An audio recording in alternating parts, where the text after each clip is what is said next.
Hey everybody, welcome to Money's No Object. I'm your host, Dylan Howell. This is episode number 77 of our YouTube channel and podcast, and I could not be more excited to continue talking with you guys about personal finance topics that I think can be really helpful to you in your long-term financial journey. Today, what we're going to talk about are 7 things that you should never hear come out of your financial advisor's mouth.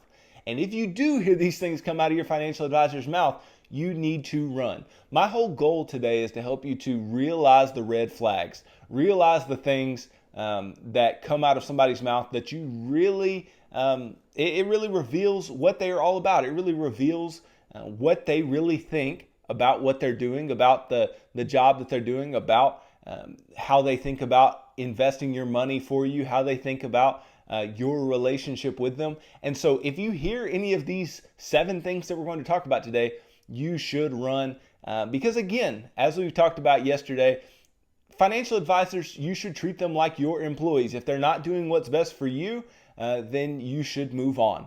And so we want to make sure that they are doing what's best for us. And sometimes simply the words that come out of their mouth can be indicative of things that are non-starters for us as investors. Before we get started though, if you could go down below, hit the big red subscribe button, like this video, leave me any feedback in the comments as we move through this video. If you're listening on Apple or Spotify podcasts, then make sure that you subscribe there and leave me a review. Also, follow me on social media at MNO with Dylan. And I'm on all the major social media sites, and I think that's a good follow for you. Also, if you are interested in doing one-on-one financial coaching with me personally, and we can do all this on Zoom, online, this new world that we live in, so it doesn't matter where you are, we can do this. Go to my website, www.mnowithdylan.com. Click on the Work with Dylan tab, and we can begin working together and building you a plan that will help you walk your way into financial freedom in the long term. So yesterday, I went over a lot of the things that you should be asking, those 10 things that you should be asking to any financial advisor before you ever determine that you want to do business with them, before you ever let them invest your money, before you ever, sign on the dotted line.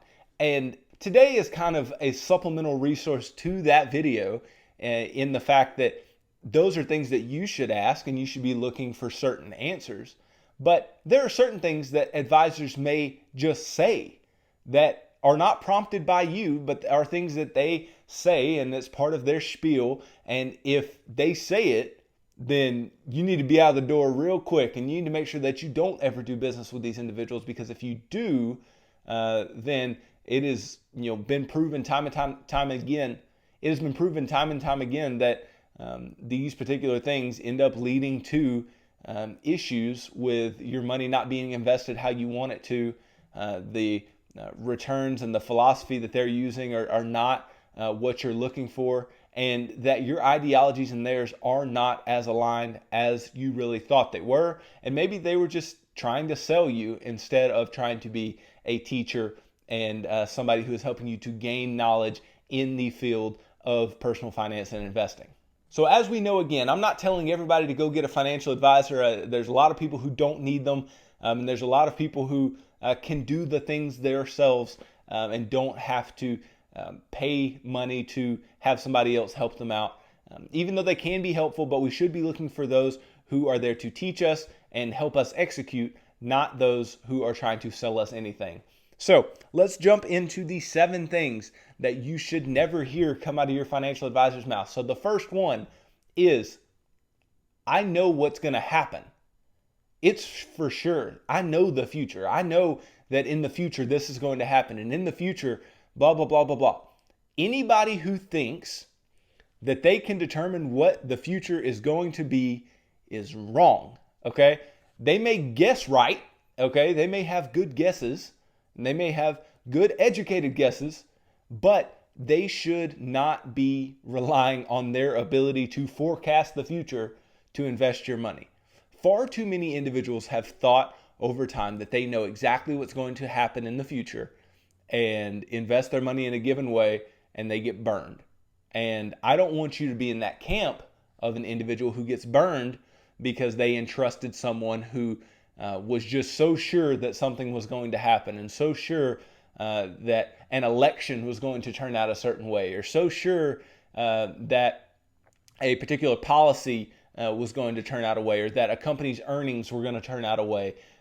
Any of those types of things that they just say, oh, it's a done deal. It's I know that in the future this stock is going to explode, or this type of company is going to explode, or I know they don't know. Okay, that's what I'm really getting down to, is they do not know. And that may be hard to hear because you're trying to go to somebody who has more knowledge than you. That's fine. That's a perfectly good thing to do. But individuals who can properly forecast the future are very few and far between, and especially those who are guaranteeing you that something is going to occur that there's no way for them to know. Like, how should you know that another president is going to be elected? How should you know that a certain policy is going to pass unless news has come out that the policy will likely pass? How should you know that a particular stock is going to explode? How should you know those things? And unless that individual has done the analysis, and they can show you analysis and how they've determined certain things, then that's okay. But they should never say that they know. That they don't know anything. They don't know the future. Okay? They don't know anything about the future. And I want to be clear that anybody who says that they can determine that should not be somebody that you should be working for, because the future is far too uncertain, far too variable. We should not be investing based on what we think is going to happen in a year. We should not be investing based on what we think is going to happen in 5 years. We should be investing based on the historical long-term returns, how things have historically worked out, what we are looking forward to, right? So the fact that you can look forward doesn't mean that you know what's going to happen in the future. We don't know who the future presidents are going to be, or what the future policies are going to be, or what certain companies are going to come out of the blue and have technologies like nobody else. And we don't know that. And the fact that we don't know that should inform our investing decisions. And that's what you need to have. This is what it really boils down to. You need to have a financial advisor who has some humility, knows that there are certain things that they don't know, and they can continue along that way with you because there are things that you don't know. So they don't know the future. They should not be trying to sell you on the fact that they know the future. And if they are just dead set that they do, you need to be out the door, run, get away. Now, the second one of these 7 things that you should never hear come out of your advisor's mouth is probably my favorite. And this thing is the no risk argument, right? It is there's no risk involved. This is not risky. There's no risk. That's crap, okay? There is risk inherent to all investing. There's risk inherent to everything you do investing wise. And for somebody to say there is no risk is naive and incorrect, right? There is always risk involved because, as we have talked about previously, risk and return go hand in hand.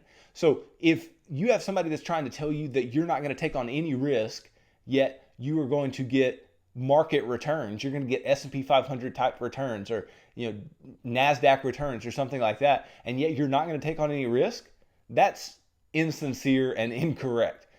I want you to know that you have to take on certain risks when investing. It is just inherent to investing. And I understand that some of you out there don't want to overdo the risk that you're taking. That's perfectly fine. We all have different risk tolerances. That makes sense. But at the same time, don't be expecting market type returns if you're not taking market type risk. Okay? And there are advisors that will tell you that you can get market type returns without market type risk. And it's insincere, it's incorrect, because risk and return over the long term have a direct correlation with one another. The riskier a particular type of investment is, the more return that particular investment has. And when I'm saying risk, I'm saying the variation of their returns over time. And this has been proven time and time again to be true. This is a tenet of finance. And so anybody who says you're not going to take on any risk when you go to invest is not correct, and you should not listen to them. you should be out the door so quick with a cloud of dust behind you, because this particular idea that you can take no risk is absurd. And so don't ever trust anyone who is trying to tell you that you're not going to take on risk. In some proportion, you are going to take on risk, period, point blank, end of story. And then the third thing that you should run from if you hear a financial advisor say it is it's an economic certainty. There's no question that this is just, a steal. Nobody knows this. This is proprietary. This is something that you're guaranteed to make money on, no question, but nobody's doing this, so you need to act now. You need to go ahead because it's for sure. It's no question about it. All those things that I just said sounded like you running out of the door, okay? Because this is not something that you should hear from your financial advisor. And a particular way that this is sold in a lot of cases, one argument is like the inflation hedge, right? They make the inflation argument and go, oh, do you want the value of your money eaten up by inflation and all these things? And they'll get people into alternative investment choices like commodities and things that they don't really understand and things that they really shouldn't be invested in the first place. The problem here is that they play on the fear of their clients. They play on the client's fear of losing money. And when they play on those fears, then they can end up selling things that they want to sell. And this kind of goes back to what we talked about yesterday with you want to make sure that your investment philosophy and their investment philosophy are in line, and you want to make sure that they are not making commissions on the things that they are selling, because why would they be trying to push you towards something if there was no incentive for them to do so? So we want to make sure that that is not the case. That way we can look and make sure that they're not going to say something crazy like this is an economic certainty, this is a get rich quick, you're going to make 100% returns within the year. Or if they're giving you crazy return predictions or crazy return expectations and it just doesn't sound right, then it's probably not right. There's that whole thing that, if you don't feel right in your gut, right? If you don't have a good feeling about something, that's probably not something you need to be doing. You need to be doing things that feel right to you, that sound right, that make sense, because you don't want to jump into things that don't make sense and that you can't explain to yourself. Honestly, investment advisors and financial advisors should not be explaining things to you in any way that they can't explain them to a 5-year-old or a 10-year-old. It should be that straightforward and that simple, and you should be able to understand what they are trying to tell you. And anybody who's trying to make you make a knee-jerk reaction towards something because something is an economic certainty of occurring, and that you should be scared and you should freak out because they know that this thing's going to occur, and but if you take this advantage, then you're going to get real rich real fast, then it's crap. It's not something that you should be taking part in, and it's definitely not something you should ever hear come out of the mouth of your financial advisor. Now, this fourth thing that you should never hear come out of the mouth of your advisor is that, this plan can work for you, and it works for them, and it works for them, and it can work for anybody. This plan can work for anybody. That's not what you want to hear. Everybody's life situation is a little bit different. Everybody's ability to take on risk is a little different. Everybody's return expectations are a little bit different. Everybody's need for income, everybody's time horizon, everybody's situation is a little bit different. And that fact alone tells you that plans are not one size fit all. Somebody's investment philosophy for you should not be one size fit all. It should not be something that, a 26-year-old person and a 63-year-old person are being invested in the same way. That should not be the case, unless that works exactly in the way that they have, their risk tolerances and everything, works all together. But if you have somebody who's just putting people into these one size fits all situations, then that is, once again, insincere and incorrect, because one size does not fit all when you are investing. One size does not fit everybody when it comes to risk. One size does not fit everybody when it comes to return and its ability to create income and its ability to create dividends and interest on bonds and things like that. not everybody needs to have the same setup. Now, that's not to say that advisors cannot use similar ideologies when dealing with different clients, but they should know that the needs of the clients come first. Therefore, the one size fits all plan is not what they should be going for. And not only should they not begin you with a one size fits all, they should not allow whatever they begin you in as far as investing to remain stagnant when your life does not remain stagnant. And so what do I mean? Like, your outcomes in life, the things that go on, the uncertainties, the job losses, the medical bills, the all the uncertainties of life that may impact the way that your money needs to be allocated, may impact the money that you need from your investments. And given that that is the case, that may impact how your investment allocation is done and how that advisor needs to be looking at your money. And if they don't change anything when you change, if they don't change anything when your situation changes, then something is wrong. If everything's just remaining stagnant as you are changing, then something is not working out right. There should be more communication than that, and there should be more willingness to adjust. I'm not saying completely change ideologies. I'm not saying change philosophies when something changes in your life. I'm just saying you may need to make adjustments that help fit this particular place in life that somebody is in.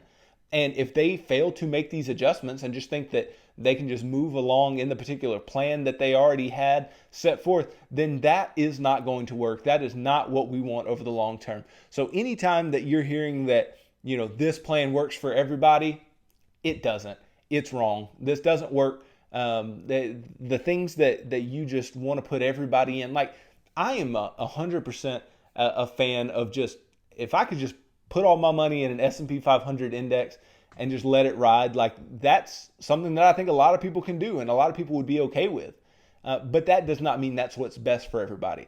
That is not the risk and return allocation that is best for everybody. That's not the asset allocation or the diversification needs that are right for everybody. And given that that is the fact, then everybody shouldn't do it. Even something that simple and that useful over the long term is not something that everyone should be doing. So just make sure that your advisor is on board with that too, and the fact that there is no one size fit all. There is no one way that everyone should be investing, and that as your life changes, then you should adjust your plan to meet the needs of your life. Then the fifth thing that shouldn't come out of your financial advisor's mouth is something that kind of gets on my nerves, and it is, you shouldn't hear these words. You shouldn't hear, "Why are you looking for a second opinion?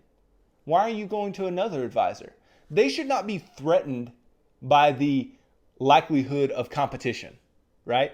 They should be secure enough in what they're doing. They should know that, especially if you're interviewing advisors, as I think you should. I think you should go to multiple advisors if you're looking for one and see what they have to say, ask them the questions like we talked about yesterday, see what's on their mind, see what's going on. And you may tell one of them or all of them that you are going to meet with other advisors before you make a decision. And if they say something along the lines of, "Well, why are you meeting with anyone else?" then that's an issue. That's a problem. That is something that you don't want in your financial advisor. They should not be threatened by the thought of competition. They should not be threatened by the idea that you want to fill out all of your options. Because if they feel that way up front, how are they going to feel when you want to change investment allocations? How are they going to feel when you don't necessarily agree with what they want to do with your money and you tell them to do something different? Are they going to be open to that idea? Or are they going to be arrogant about that? Or are they going to feel like, well, I know what's better for you than you do, or things like that, right? We don't want that in our financial advisor. Advisors should be willing to make the big statement that they don't know everything and that there are things that they are better at than others, but they should also be in a place where they go, okay, I trust that I can do what's best for this individual. And if they go see other people, that's fine. But you don't want somebody who's so controlling and manipulative of what you do that they don't even want you to go meet with anybody else to get a second opinion. So that's just not something we want in a financial advisor, and you would cross them off of the list almost immediately. Now, this one is a huge, huge, huge deal that you should not trust a financial advisor when you hear this come out of their mouth. And this is, the fees are too complicated, you wouldn't understand. That's a problem. That is a huge, huge problem. Because, first of all, assuming that you wouldn't understand is crazy, right? They're saying you're not very smart, first of all. But not only are they saying you're not very smart, they're also saying that, within that statement, there are things in there that I don't necessarily want to tell you, and I don't necessarily want you to know about, or else you would not want to invest your money here. You would not want me to help you and work with you, because we talked yesterday about looking for advisors who have a particular structure of payment that is fee-based, right, and not commission-based, and that the fees need to be reasonable, and that the custodian of the funds could also have some type of fee. And so what we wanted to make sure of was that we can minimize those fees as much as possible, and that there's not anything hidden and anything really weird, because it is required that advisors give you their fee schedules, 100% required. Now, that doesn't mean they have to go line by line and tell you absolutely everything, but it is required that they give them to you. And those things, to somebody who doesn't know and really doesn't know, they may look and not know exactly what they're looking at. And if an advisor is not willing to go through line by line and say, this is exactly what this is exactly how much you'll pay, this is what your all-in costs will look like, things like that, they're not worth their salt. And anybody who doesn't think that you are smart enough to understand some basic percentages, or even if you really wouldn't understand, if it is that complicated, if it is so complicated that they can't explain it to you, then that's a problem, right?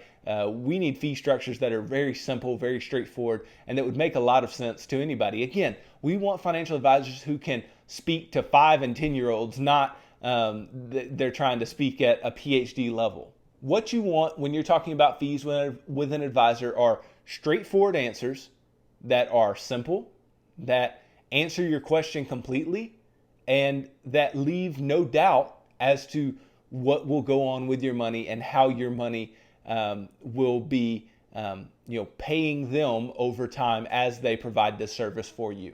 And then the last thing, and this kind of builds on a couple of things I've talked about already, but this last thing that I want you to make sure that an advisor never says, or else you're out the door, is, I know everything. I know everything about the subject. I know everything about that. I know all that there is to know. Nobody knows more than me, all of these types of things, right? And the reason is, I'm okay with an advisor not knowing everything. And here's why. Because their willingness to help you and their willingness to find out is what's telling, not that they know everything. Yes, you want them to have a certain knowledge base. That's completely understandable. But especially if there's some type of tax question, especially if there's something that is very nuanced and weird and not common, then you shouldn't expect an advisor to know absolutely everything.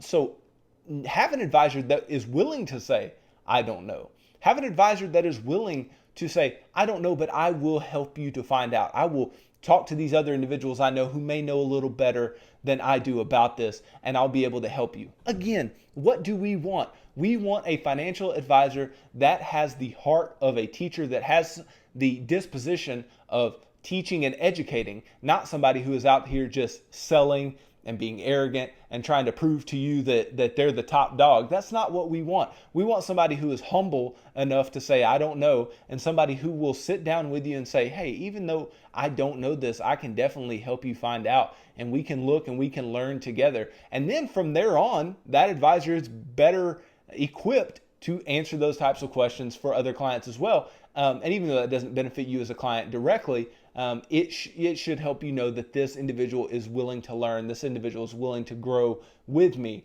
and that's fine. But like I said, there should be some basic things that advisors do know, but none of them know everything. None of them know all that there is to know. And so, if they do act like they do, that is just going to be even more dangerous for you, because then they're probably going to give you wrong answers in a lot of cases. Because if somebody thinks they know everything and they want to prove to you that they do, then they may tell you things that just don't work out well for you. Like, if an advisor doesn't know when the distributions from a 401k can begin that are penalty free at age 55, by the way, and they say that it's the same as an IRA at 59 and a half, then your whole strategy and your whole decision on retiring may change completely if they don't know some of those more basic things or can't find them and get on them really quickly. But the arrogant ones may tell you the wrong thing and leave you in a place where you made the wrong decision because of something and somebody you trusted being too arrogant and not having the humility to find the answer and say that I don't know. You should hear that from time to time from your advisor, but just make sure it's not on the big things and not on the things that you're like, well, you should know that. Like if you ask them what their fee structure is and they go, well, I don't know. Or how much does the custodian charge in fees? And they go, I don't know.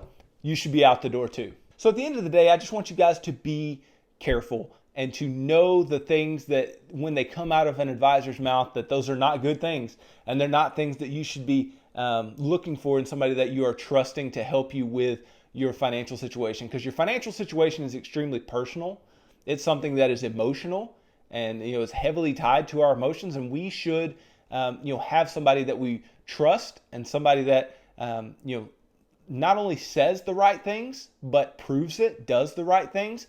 And we should have a relationship with this person. This shouldn't be somebody that we just meet with one time a year and then we'll meet with them next year. No, I mean, you should meet with them multiple times a year, maybe have some phone calls, maybe meet in person, maybe on Zoom, whatever it may be, and have a relationship with this person. Because if this is going to be your point person and somebody who you are trusting to teach you and educate you and help you execute your financial plan over the long term, then that it will be really bad if this individual is the type of individual that we don't want as a financial advisor, or one that is going to say some of the things that we heard shouldn't be said by an advisor in today's episode. So hey guys, don't forget to subscribe to the channel down below, like this video, leave me any feedback in the comments if you haven't already.